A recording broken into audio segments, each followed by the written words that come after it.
Movie के start में Costa Rica के जंगल को दिखाया जाता है, जहां हेलीकॉप्टर से बाहर आता है इस मूवी का हीरो, जिसका नाम होता है डॉक्टर माइकल मॉर्बियस। वो कुछ साइंटिस्ट और कुछ क्रू मेंबर्स के साथ एक केव के सामने आता है, जहां पर डॉक्टर माइकल बताता है कि इस केव में वेम्पायर बैट्स रहती हैं और अभी मैं उन्हें बाहर बुलाने वाला हूँ। इसके बाद माइकल एक आदमी को पैसे पकड़ाता है और अपना हाथ काट कर केव की तरफ कर देता है, जिसकी वजह से केव से वो बैट्स बाहर आने लगती हैं उसके खून को स्मेल करके। इसके बाद हमें 25 साल पहले के फ्लैशबैक को दिखाया जाता है, जहां ग्रीस में हम देखते हैं छोटे माइकल को, जो एक डॉक्टर एमएल की केयर में रहता है। यहाँ पर हम ये भी जान पाते हैं कि माइकल को एक रेयर ब्लड डिजीज है। फिर डॉक्टर एमएल माइकल को एक दूसरे नए बच्चे से मिलवाता है। तब माइकल उस बच्चे का नाम चेंज करके माइलो रख देता है, क्योंकि वो बच्चा अभी जिस बेड पर था वहाँ पहले माइलो हुआ करता था। फिर माइकल उस नए बच्चे यानी माइलो से कहता है कि मैं बचपन से ही यहाँ पर रहता हूँ। वो बताता है कि मुझे एक ऐसी बीमारी है जो कभी ठीक ही नहीं हो सकती। माइकल और माइलो आपस में बातें कर रही होती हैं, तो तभी स्कूल के कुछ बच्चे बाहर से उनका मजाक बना रहे होते हैं। लेकिन तभी अचानक से माइलो बेहोश हो जाता है, क्योंकि उसकी मशीन ने काम करना बंद कर दिया होता है। तब माइकल चिल्लाकर नर्स को बुलाने की कोशिश करता है और अब माइकल खुद उस मशीन को एक स्प्रिंग की मदद से ठीक कर देता है। मशीन ठीक होते ही माइलो भी होश में आ जाता है। अब डॉक्टर एमएल ये देखकर काफी हैरान हो जाते हैं कि माइकल ने इतनी कॉम्प्लिकेटेड मशीन को सिर्फ एक स्प्रिंग की मदद से ठीक कर दिया। यहाँ पर माइकल के टैलेंट को देखकर डॉक्टर एमएल उसे कहते हैं कि न्यूयॉर्क में तुम जैसे जीनियस बच्चों के लिए एक स्कूल है, और अगर मैं तुम्हारे लिए वहाँ पर बात करूंगा तो तुम्हारी फीस भी माफ हो जाएगी, साथ साथ तुम्हारी जो बीमारी है उसका ट्रीटमेंट भी वहाँ पर हो जाएगा। तो माइकल वहाँ जाने के लिए एग्री हो जाता है। इसीलिए माइकल माइलो को लेटर लिखता है और उसमें कहता है कि मैं अपनी बीमारी का इलाज ढूंढने जा रहा हूँ और अब हम दोनों समर वेकेशंस में ही मिलेंगे। लेकिन तभी वो लेटर उड़कर बाहर गिर जाता है। फिर जब माइलो उस लेटर को उठाने के लिए जाता है तो स्कूल के वो शरारती बच्चे माइलो को मारने लगते हैं। तो वहाँ पर डॉक्टर एमएल आकर माइलो को बचाते हैं, क्योंकि डॉक्टर ने माइकल से प्रॉमिस किया होता है कि उसके जाने के बाद वो माइलो का ख्याल रखेंगे। इसके बाद प्रेजेंट टाइम में हमें स्वीडन का सीन दिखाया जाता है, जहाँ पर डॉक्टर एमएल ये बता रहे होते हैं कि माइकल ने 19 साल की इतनी छोटी उम्र में अपनी डॉक्टरी पूरी कर ली, जिसकी मदद से माइकल ने एक आर्टिफिशियल ब्लड बनाया है और उस आर्टिफिशियल ब्लड ने बहुत सारे लोगों की जानें बचाई है। जहाँ स्वीडन के किंग उसे रिस्पेक्ट के तौर पर एक अवार्ड देना चाहते हैं, लेकिन माइकल अवार्ड लेने से इनकार कर देता है। अब न्यूयॉर्क वापस आने के बाद माइकल अपना एक्सपेरिमेंट कंटिन्यू रखता है, जहाँ वो अपने पेशेंट जो कि एक छोटी लड़की थी उससे बातें कर रहा होता है, क्योंकि वो दोनों एक दूसरे के काफी अच्छे दोस्त होते हैं। यहाँ पर हमें ये भी पता चलता है कि माइकल अपनी बेस्ट फ्रेंड मार्टिन के साथ काम करता है, जहाँ पर मार्टिन माइकल को बताती है कि न्यूज़पेपर में हेडलाइन छपी है कि तुमने अवार्ड लेने से इनकार कर दिया। फिर वो माइकल से पूछती है कि माइलो को पता है कि तुमने इंसान और बैट के डीएनए को मिलाया है, लेकिन माइकल इस सवाल का कोई जवाब नहीं देता। यहाँ पर मार्टिन देखती है कि माइकल अपने साथ कोस्टा रिका से बहुत सारे बैट्स लाया होता है और उसने उन्हें एक फिश टैंक में बंद करके रखा हुआ है। ये देखकर मार्टिन कहती है कि इससे तुम्हारा लाइसेंस जा सकता है, लेकिन माइकल को तो इस बात से कोई फर्क नहीं पड़ता। इसके बाद माइकल एक बैट पर एक्सपेरिमेंट कर रहा होता है और बताता है कि बैट्स सिर्फ खून पीती हैं और खून को डाइजेस्ट करने के लिए उनका खास किस्म का सलाइवा होता है। और अब माइकल अपने डीएनए को वेम्पायर बैट्स के जीन से मिलाएगा, जिससे होगा ये कि उसकी बीमारी जो कि लाइलाज है वो ठीक हो सकती है। अब माइकल अपने मिस्टीरियस से एक्सपेरिमेंट को बताते हुए कहता है कि हमें कभी कभी अपनी लिमिट्स को क्रॉस भी करना चाहिए, वरना हम जैसों को ठीक करने के लिए ना तो कोई मेडिसिन होगी और ना ही हमारे पास कोई उम्मीद बचेगी। इन बातों ही बातों में माइकल का सीरम भी रेडी हो जाता है और वो अपने इस टेस्ट को उसकी एक सब्जेक्ट जो कि एक चूहा था उसमें इंजेक्ट कर देता है, जिससे वो चूहा देखते ही देखते मर जाता है। तब माइकल ये देखकर डिसअपॉइंटेड हो जाता है और कहता है कि मुझे अपने फ्रेंड माइलो को किसी तरह बचाना है, जिस पर मार्टिन कहती है कि हाँ ठीक है, लेकिन इस तरह नहीं। लेकिन तभी माइकल की वो फीमेल पेशेंट यानी उस बच्ची को कुछ होने लगता है, क्योंकि उसका टेम्परेचर अचानक से बहुत बढ़ गया होता है, जहाँ माइकल एक सिरिंज उसमें इंजेक्ट कर देता है और उसे कोमा में भेज देता है। यहाँ पर मार्टिन माइकल से कहती है, देखो माइकल, वो चूहा मरा नहीं है, वो अभी जिंदा है।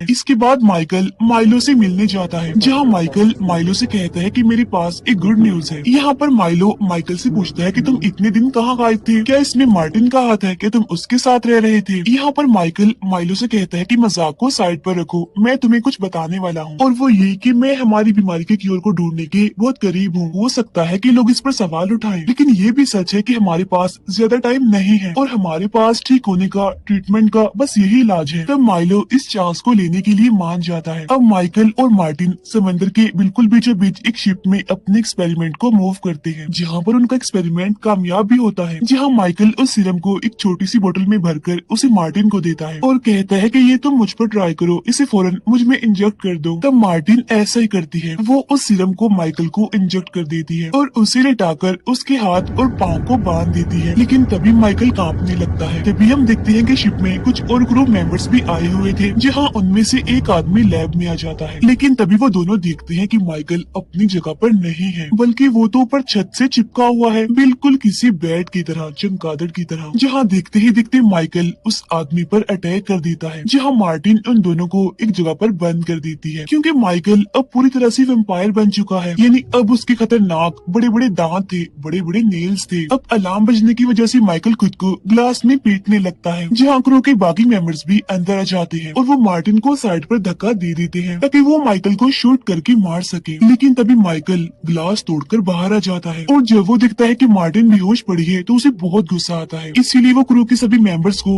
एक एक करके मारने लगता है। इसके बाद देखते ही देखते माइकल वैम्पायर से इंसान में बदल जाता है, जहाँ उसकी पूरी बॉडी असली हालत में आ जाती है। फिर माइकल दोबारा से अंदर जाता है और देखता है कि मार्टिन तो बेहोश है और सीसीटीवी फुटेज में देखता है कि उसने क्रू के सारे मेंबर्स के साथ क्या किया, उन्हें मार दिया। इसीलिए वो रेडियो के थ्रू जल्द से जल्द यहाँ मदद भेजने के लिए कहता है। तब FBI के लोग वहाँ शिप तक पहुँच जाते हैं, जहाँ दो एजेंट्स क्राइम सीन को इन्वेस्टिगेट कर रहे होते हैं और उन्हें बताया जाता है कि इस हादसे में एक लड़की जिसका नाम मार्टिन है वो जिंदा बच गई है, यानी वो सर्वाइवर है, और जिसने मदद बुलाने के लिए कॉल की थी वो यहाँ पर है ही नहीं। और हैरान कर देने वाली बात तो ये है कि इन डेड बॉडीज में खून का एक कतरा भी नहीं है। अब माइलो भी इस हादसे की न्यूज को देख रहा होता है। तब ये देखकर वो थोड़ा अपसेट हो जाता है। अब माइकल छुपकर हॉस्पिटल में मार्टिन से मिलने आता है और उसे कहता है कि डोंट वरी, मैं तुम्हें कुछ भी नहीं होने दूंगा। और अब जैसे ही माइकल अपने लैब में पहुंचता है तो वो फिर से वैम्पायर में बदलने लगता है। यानी अब उसे खून की भूख लग रही थी, उसे खून चाहिए था, इसीलिए वो अंदर जाकर अपना ही बनाया हुआ आर्टिफिशियल खून पीने लगता है। माइकल को पहले की निस्बत अब सब कुछ अलग लग रहा है। यानी जहाँ वो पहले चल भी नहीं पाता था, चलने के लिए उसे स्टिक चाहिए होती थी, अब उसकी भी जरूरत नहीं थी। यानी वो दौड़ भी सकता है, उड़ भी सकता है, जंप भी कर सकता है। लेकिन अब उसे नीड होती है, उसे तलब होती है इंसान के खून की, और खून की भूख मिटाने के बाद वो खुद को फ्रेश और फिट फील करता है। माइकल उस फिश टैंक में जाता है जहाँ पर उसने बैट्स को रखा हुआ था, लेकिन वो बैट्स माइकल को कुछ भी नहीं कहते, क्योंकि वो वैम्पायर बैट्स थी और माइकल भी तो अब वैम्पायर ही था। और अब माइकल बिल्कुल बैट्स की तरह ही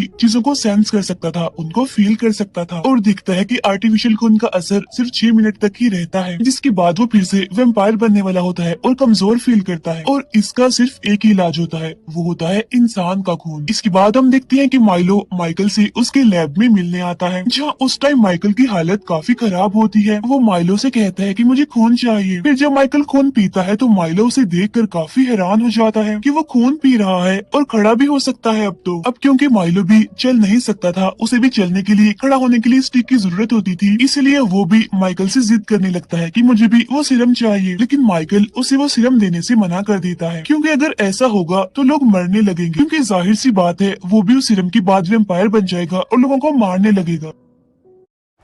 माइकल कहता है कि ये सिर्फ मेरे लिए है, बस मुझे ही सूट करता है। तब इस बात पर उन दोनों की बहस हो जाती है। फिर माइकल माइलो से कहता है कि प्लीज जिद मत करो, ये कर्स है। फिर वो माइलो को अपना वैम्पायर वाला फेस दिखाकर उसे वहाँ से जाने के लिए कहता है। उधर हॉस्पिटल में मार्टिन से मिलने FBI के 2 एजेंट्स आते हैं, जो कि क्राइम सीन को इन्वेस्टिगेट कर रहे थे, और वो मार्टिन को क्राइम सीन पर मिली उन डेड बॉडीज के बारे में बताते हैं और पूछता है कि आप वहाँ पर क्या एक्सपेरिमेंट्स कर रहे थे। जिस पर मार्टिन कहती है कि अभी मुझे ठीक से कुछ भी याद नहीं है कि वहाँ पर आखिर हुआ क्या था। असल में वो यहाँ पर सच को छुपाने की कोशिश कर रही थी। उसी हॉस्पिटल में हम एक नर्स को देखते हैं जिसे ऐसा फील होता है कि कोई उसका पीछा कर रहा है। इसी वजह से वो काफी डर जाती है और वहाँ से भागने लगती है। लेकिन तभी अचानक से उस नर्स पर कोई अटैक कर देता है। उधर माइकल अपने पेशेंट यानी उस बच्ची के पास बैठा होता है, लेकिन तभी अचानक से वो कुछ सेंस करने लगता है, जहाँ बाहर आकर वो देखता है कि एक नर्स मारी गई है। अब माइकल आर्टिफिशियल ब्लड को अपने बैग में रखकर वहाँ से जाने लगता है, लेकिन तभी उसे वही दोनों FBI एजेंट्स मिल जाते हैं, जहाँ एक एजेंट माइकल को थैंक्स कहता है क्योंकि माइकल के आर्टिफिशियल ब्लड ने इस FBI एजेंट के हाथ को कटने से बचाया एक वॉर में। वो दोनों माइकल से कहते हैं लेकिन आप तो कुछ ज्यादा ही फिट लग रहे हैं। और यहाँ पर उन दोनों को माइकल पर ही शक होता है कि इसने ही शिप वाले उन सारे क्रू मेंबर्स को मारा होगा। लेकिन तभी उनमें से एक एजेंट को ये न्यूज मिलती है कि एक नर्स की डेड बॉडी मिली है और उसकी मौत भी सेम वैसी हुई है, यानी उसकी बॉडी में भी खून का एक कतरा नहीं है। तब ये सुनकर उनका शक यकीन में बदल जाता है और अब वो जैसे ही माइकल को अरेस्ट करने वाली होती है तब माइकल उन पर अटैक करके उनसे फाइट करके वहाँ से भाग जाता है। लेकिन वो ज्यादा दूर नहीं जा पाता क्योंकि माइकल को वेव्स रोक लेती हैं, जहाँ वही एजेंट उसे अरेस्ट कर लेता है। फिर माइकल को एक जेल में रखा जाता है, जहाँ दोनों FBI एजेंट्स माइकल के पास आते हैं। उनमें से एक एजेंट तो अपने साथ होली वाटर भी लेकर आता है। उनमें से दूसरा एजेंट माइकल को कहता है कि तुमने शिप में क्रू के उन मेंबर्स को मारा, चलो ठीक है उनसे कोई गलती हो गई होगी, लेकिन उस नर्स को क्यों मारा, वो तो बेकसूर थी। लेकिन इसका जवाब तो माइकल के पास भी नहीं होता क्योंकि उसको माइकल ने नहीं मारा होता। यहीं पर हम देखते हैं कि माइकल खुद को कमजोर फील करता है और वो उनसे अपना बैग मांगता है जिसमें आर्टिफिशियल ब्लड है। वो कहता है कि जल्दी दो, मुझे भूख लग रही है और भूख की हालत में मैं कैसा दिखता हूँ ये तुम देख नहीं पाओगे। लेकिन वो एजेंट उसे ब्लड देने से मना कर देता है। तभी यहाँ पर माइकल से मिलने माइलो आता है। वो कहता है कि मैं तुम्हें यहाँ से बाहर निकालूंगा, लेकिन जाते टाइम हम देखते हैं कि माइलो भी अब चल पा रहा है। तब माइकल को इस बात का पता चल जाता है कि उस नर्स को किसी और ने नहीं बल्कि माइलो ने मारा था। अब गुस्से में आकर माइकल जेल को तोड़कर वेम्पायर बनकर वहाँ से भाग जाता है। फिर वो अपनी बैड पावर से सेंस करता है और माइलो की बातों को सुनता है, यानी जहाँ पर माइलो एक और आदमी को मार देता है। इतनी ही देर में वहाँ पर माइकल भी माइलो के पास आ जाता है और उसे समझाता है कि मैंने तुम्हें कहा था कि ये सिर्फ जानलेवा है, सही नहीं है ये। तो माइलो कहता है तुमने तो कहा था ये कर्स है, लेकिन ये कोई कर्स नहीं है। और यहाँ पर माइलो माइकल के सामने ये एक्सेप्ट कर ही लेता है कि मैंने ही मारा था उस नर्स को और अब हमें कोई भी नहीं रोक सकता। तो माइकल उसे कहता है कि माइलो ऐसा नहीं था, मेरा दोस्त माइलो ऐसा कभी भी ना करता, तुम्हें क्या हो गया है, तुम क्या बनते जा रहे हो। और इसके बाद वो दोनों ही वेम्पायर्स बनकर आपस में ही लड़ने लगते हैं, जहाँ पुलिस आकर उन दोनों को अरेस्ट कर लेती है। लेकिन माइलो पुलिस ऑफिसर्स पर ही अटैक कर देता है। लेकिन माइकल ऐसा नहीं था, यानी वो बुरा नहीं था, इसीलिए वो माइकल से लड़ता है क्योंकि माइलो जो कर रहा है वो गलत है। लेकिन तभी वहाँ पर एक ट्रेन आने लगती है और माइकल फिर से उन वेव्स को फील करता है और अब वो उन्हीं वेव्स में उड़ने लगता है और ऐसा करते ही वो वहाँ से भाग जाता है। अब यहाँ पर भी उन एजेंट्स को लगता है कि इन सारे पुलिस ऑफिसर्स को भी माइकल नहीं मारा है। उधर हम देखते हैं माइलो को जो कि छुपकर मार्टिन को देख रहा होता है।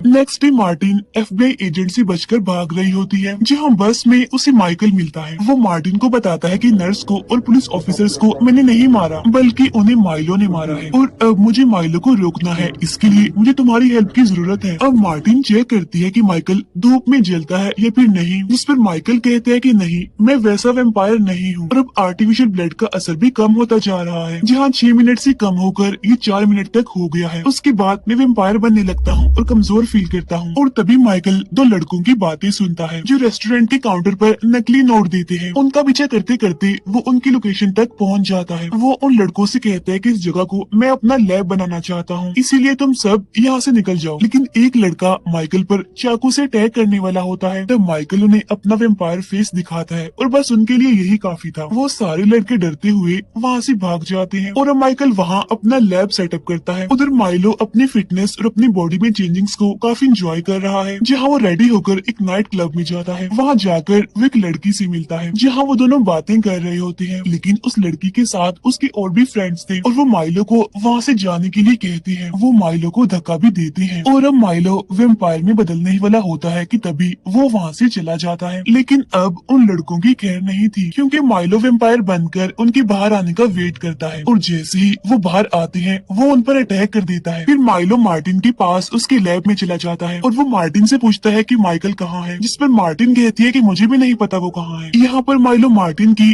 तेज हार्ट बीट को सुन पा रहा था। इसके बाद वो वहाँ से चला जाता है, जहाँ मार्टिन भी लैब का कुछ सामान लेकर वहाँ से चली जाती है। उधर दोनों एजेंट्स मार्टिन के घर आते हैं, जहाँ जाकर वो देखते हैं कि वहाँ पर कैट फूड पड़ी है, लेकिन मार्टिन और उसकी कैट दोनों ही वहाँ पर नहीं है, क्योंकि वो दोनों होते हैं माइकल के पास। अब अपनी बिल्ली को खाना खिलाते हुए मार्टिन की उंगली पर एक कट लग जाता है, जहाँ से खून निकलने लगता है और खून की स्मेल से माइकल वेम्पायर बन जाता है। लेकिन वो मार्टिन को काटता नहीं, बल्कि उससे कहता है कि प्लीज इस पर बैंडेज कर लो। अब बैंडेज लगाने के बाद वो दोनों टेरिस पर चले जाते हैं, जहाँ उन दोनों को दूर खड़ा हुआ माइलो देख रहा था। अब दोनों FBI एजेंट्स उस क्राइम सीन पर पहुँचते हैं, जहाँ पर माइलो ने उन क्लब वाले लड़कों को मारा था। लेकिन उन्हें ये पता नहीं होता कि इसके पीछे माइलो का हाथ है, बल्कि उन्हें लगता है कि ये माइकल नहीं किया है। तब सीसीटीवी फुटेज में देखकर ये पता चलता है कि ये माइकल नहीं है बल्कि ये तो कोई दूसरा ही आदमी है। अब डॉक्टर एमएल भी यही न्यूज देख रहा था जिसमें क्राइम सस्पेक्ट माइकल मॉर्बियस को बताया जा रहा है, लेकिन सीसीटीवी फुटेज से पता चला कि किलर कोई और भी हो सकता है। जहाँ पर डॉक्टर एमएल को माइलो पर शक होता है, इसीलिए वो जाकर मिलता है माइलो से। यहाँ पर डॉक्टर को ये बात भी पता होती है कि माइलो ने भी उसी सीरम को यूज किया है, इसी वजह से ही तो वो ठीक हो गया। यहाँ पर डॉक्टर एमएल माइलो से कहता है कि मैं तुम्हारी मदद कर सकता हूँ। तो माइलो इस बात से काफी गुस्सा हो जाता है कि तुम हमेशा माइकल की साइड ही लेते हो और तुम मुझे अपना प्यार नहीं सिर्फ अपनी सिंपैथी दिखाते हो, और इसी वजह से माइलो डॉक्टर एमएल पर अटैक कर देता है और फौरन वहाँ से चला जाता है। उधर लैब में माइकल एक सीरम बनाता है और वो सीरम बैट्स की जान ले सकता है, और माइकल ने इस सीरम की 2 डोज बनाई होती है, एक अपने लिए एक माइलो के लिए। यहाँ पर माइकल मार्टिन से कहता है कि तुम्हें यहाँ से चले जाना चाहिए क्योंकि यहाँ पर खतरा है, लेकिन तभी माइकल को डॉक्टर एमएल कॉल करता है जो कि काफी बुरी तरह से इंजर्ड है। वो बताते हैं कि मैं माइलो से मिलने गया था और उसी ने ही मेरा ऐसा हाल किया है, इसी वजह से माइकल डॉक्टर एमएल से मिलने जाता है। यहाँ पर डॉक्टर माइकल से कहते हैं कि तुम्हें माइलो को रोकना होगा, और ऐसा कहते ही डॉक्टर की मौत हो जाती है। और तब यहाँ पर माइकल माइलो की आवाज सुनता है जहाँ वो दिखता है कि माइलो ने मार्टिन को किडनैप कर लिया है, और दिखते ही दिखते वो मार्टिन पर अटैक कर देता है। तो माइकल उड़ते हुए मार्टिन के पास जाता है। यहाँ पर मार्टिन माइकल से कहती है कि मैं भी तुम्हारी हेल्प करना चाहती हूँ माइलो को मारने में। फिर वो माइकल को अपना खून पिलाती है, लेकिन माइकल के खून का एक ड्रॉप मार्टिन भी पी लेती है। खून पीने के बाद माइकल काफी स्ट्रॉन्ग और पावरफुल फील कर रहा था, जहाँ वो जाकर माइलो से लड़ता है। माइलो अपने बड़े बड़े नेल से माइकल पर अटैक करता है और उसे काफी इंजर्ड कर देता है। तब यहाँ पर माइकल चिल्लाकर अपने साथियों को इन्हीं बैट्स को बुलाता है, तो वो बैट्स माइकल को चारों तरफ से घेर लेती हैं। इसके बाद वो माइलो पर अटैक कर देती है, जहाँ पर माइकल अपना बनाया हुआ सीरम माइलो में इंजेक्ट कर देता है, जहाँ माइलो अपने ह्यूमन फॉर्म में वापस आते ही मर जाता है। अब एफबीआई की दोनों एजेंट्स वहाँ पर पहुँच जाते हैं और वो बहुत सारी बैट्स को